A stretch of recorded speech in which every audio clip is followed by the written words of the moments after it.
আজ 22 জুলাই মঙ্গলবার। 24 ঘন্টার আগেই শেষ হবে আজকের দিন। ফলে বছরের দ্বিতীয় ছোট দিন অতিবাহিত করছে পৃথিবী। এই গ্রীষ্মে পৃথিবী দ্রুত ঘূর্ণায়মান হচ্ছে। এ কারণেই দিনগুলো কিছুটা ছোট হচ্ছে। বিজ্ঞানী ও সময় রক্ষকদের দৃষ্টি এখন আজকের সূর্যাস্ত এবং আগামীকালের সূর্যোদয়ের ওপর। আন্তর্জাতিক পৃথিবী ঘূর্ণন ও রেফারেন্স সিস্টেম পরিষেবা এবং মার্কিন নৌ অবজারভেটিভের তথ্য অনুসারে 10 জুলাই ছিল এখন পর্যন্ত বছরের সবচেয়ে ছোট দিন, যা 24 ঘন্টার চেয়ে 1.36 মিলিসেকেন্ড কম স্থায়ী হয়েছিল। আজ 22 জুলাই দ্বিতীয় ছোট দিন হতে যাচ্ছে।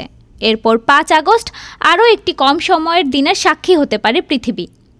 আজকের দিনটি স্বাভাবিকের চেয়ে ব্যতিক্রমী, যা 24 ঘন্টার চেয়ে যথাক্রমে 1.34 মিলিসেকেন্ড কম বলে পূর্বাভাস দেওয়া হয়েছে।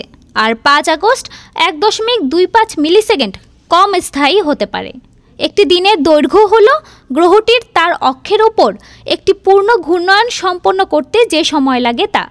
স্বাভাবিকভাবে ঘূর্ণনে গড়ে 24 ঘন্টা বা 86,400 সেকেন্ড সময় লাগে, কিন্তু বাস্তবে চাঁদের মহাকর্ষীয় টান, বায়ুমণ্ডলে ঋতু পরিবর্তন এবং পৃথিবীর তরল কেন্দ্রের প্রভাবের মতো বিভিন্ন কারণে ঘূর্ণন কিছুটা অনিয়মিত হচ্ছে। ফলস্বরূপ একটি পূর্ণ ঘূর্ণন সাধারণত 86,400 সেকেন্ডেরও কম বা সামান্য বেশি সময় নেয়। মাত্র মিলিসেকেন্ডের অসঙ্গতি হওয়ায় তা দৈনন্দিন জীবনে কোনো স্পষ্ট প্রভাব ফেলে না। তবে এই অসঙ্গতিগুলো দীর্ঘমেয়াদে কম্পিউটার, উপগ্রহ এবং টেলিযোগাযোগকে প্রভাবিত করতে পারে। কারণ 1955 সালে প্রবর্তিত পারমাণবিক ঘড়ি ব্যবহার করে ক্ষুদ্রতম সময়ের বিচ্যুতিও ট্র্যাক করা হয়। কিছু বিশেষজ্ঞ বিশ্বাস করেন এটি পৃথিবীকে সমস্যার দিকে ধাবিত করতে পারে, ফলে আরেকটু বিচ্যুতি আধুনিক সভ্যতাকে থামিয়ে দেওয়ার হুমকি দেয়। পারমাণবিক ঘড়িগুলো 24 ঘন্টা সর্বোচ্চ নির্ভুলতার সঙ্গে গণনা করে। আধুনিক বিশ্ব এই সময়কে সমন্বিত সর্বজনীন সময় বলে স্বীকৃতি দেয়। আজকের দিনটির স্থায়িত্বের গড়মিল মিলিসেকেন্ডের হিসেবে পরিমাপ হওয়ায় তা আমাদের অনুভূতিতে কোনো প্রভাব ফেলবে না।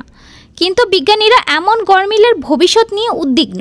ধরুন দিন ছোট হতে হতে তা মিনিটের গড়মিলে পৌঁছালো বা ঘন্টার ব্যবধান হয়ে গেল, তখন কি হবে? বদলে যাচ্ছে কি আমাদের চিরচেনা পৃথিবী? ডেস্ক রিপোর্ট, আজ বার্তা।